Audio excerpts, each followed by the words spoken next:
Back when I was 5 years old, Dad built the truck with his mates, and sort of been in the blood since then. So I didn't really have any other interest to do other motorsport, and the truck was it. And it's just a childhood dream, and away we went. I was about 5 or 6 years old back then, and watching your dad and his mates go through the motions of motorsport and becoming a big fan sort of became a pipeline dream to actually jump in the driver's seat. And I think it was the age of 17 I jumped in, and that was a bit of a big learning curve. And since then, we've sort of progressed up through the field. We've been pretty dominant in the series. We're level with the most championships in Australia with the late Rodney Crick. We've actually got 2 New Zealand titles as well, which is the only Aussie to do that.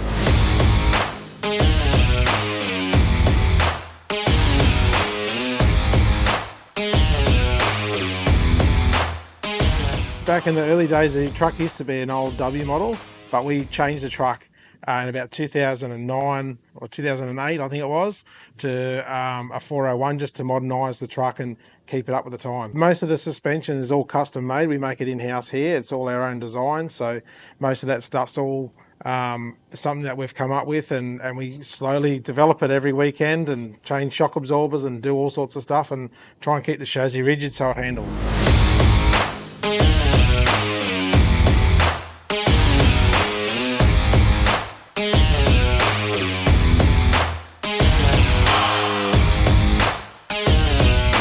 Just actually put a fresh engine in there, and when I say a fresh engine, it's a 1982 model block out of a wrecking yard that we sent down and get machined up and refurb it.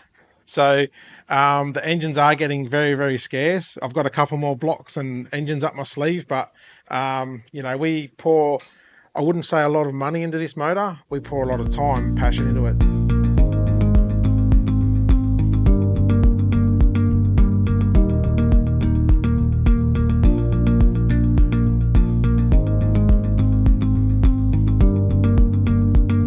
So the engine that we run in the truck is a Cummins 855, and the 855 stands for the cubic inches of the engine.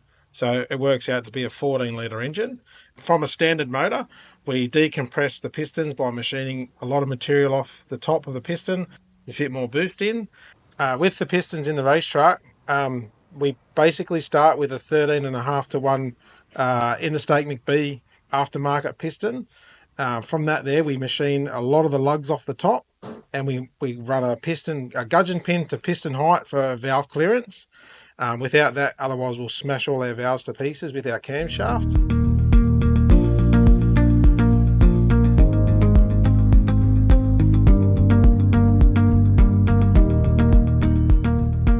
This is the camshaft that our race truck runs. It's a solid piece of chunk of steel, and it looks really messy and it's got lumps all over it, but it actually works.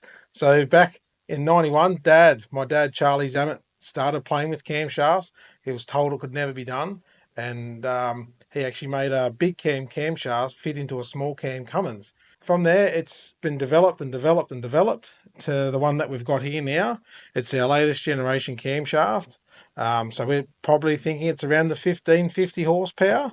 The reason we started to develop this new camshaft is that we went back over to the ditch and tried to compete with the Kiwis again. They absolutely picked their game up and blew the doors off our little truck. So the new camshaft with a bigger extra lift on the injector lobe helped us get that bit more feel in top end.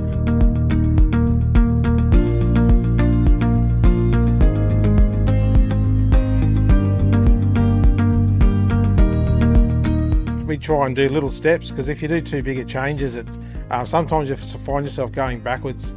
And if you do small increments and it gets better, you do another small increment and it gets better again until you find the peak. When you find the peak, you just wind it back that little bit and then try and find something else to make it go faster. Probably the scariest moment was maybe one of the first times I drove the truck. It was at Malala Raceway, and it was my second ever race. And we went down the back chute there. It's got a 100-mile-an-hour sweeper and a hairpin at the end, and it's a second gear corner. And I went down there and all the brakes delaminated. I did get it done. I'd done a bit of a loop round them in a sand pit and finished the race off, but that was probably one of the scariest moments. I've had this thing with 5 wheels off the ground, and it's happened so fast you don't even get scared because it's gone. It's done, finished. So the truck runs 2 turbochargers in a compound setup. The bottom turbo, which is our bigger one of the two, is a S510. The top turbo is a S410SX. Both turbos, they produce around about the 75 psi of boost that comes out of the top. It runs across a big intercooler into the engine at about 40 degrees Celsius. As it comes out, it's probably around the 350 to 400 Celsius, and all that heat's getting absorbed by our big intercooler that we run on the front. The bottom turbo on this truck has been on the truck for 15 years. It has only had one service. It was done about 2 years in its lifespan, and that was because Brett at GCG requested to have it come off just to inspect the internals and see exactly how it's been running. Since then, this has never been off the truck. The top turbo has been developed over the last sort of 14 years. We originally had a S400.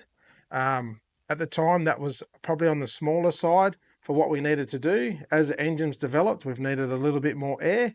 So now we're running the S410SX, and that has done 2 seasons so far untouched. So very happy with the BorgWarners.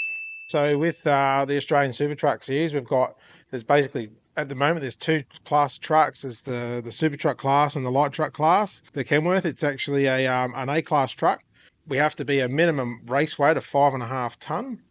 There's no real restrictions as far as engine capacity goes. There's no restrictions on, with what drivetrain you can put in there. So it's basically, it's an open slather, and you've got freedom to do whatever you want with your engine.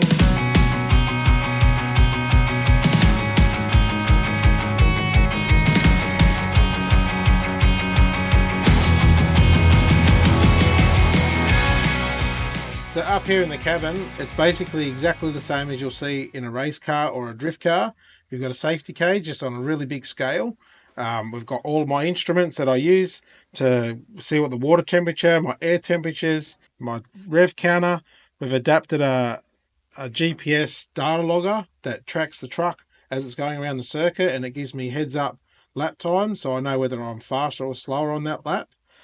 We've got obviously your normal things as a steering wheel. We run an automatic transmission, so it's a 5-speed Allison. We are sitting a little bit higher than normal when it comes to motor racing, so we're a couple of feet off the ground. The truck does have a little bit of body roll in it. You've got to expect that when you've got 5.5 tonne going around corners. But as far as that goes, that's probably the only thing that's a little bit different. Our corner speed is quite fast.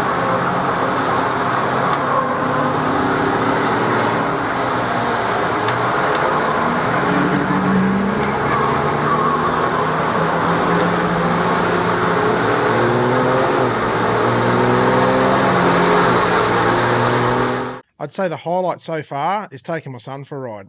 That was at Winton Raceway, and I think to this day he's probably one of the quickest kids to go around that racetrack. So anyone that wants to start in our sport, my advice would be just to turn up for a couple of race meetings and see how it all actually works at the racetrack.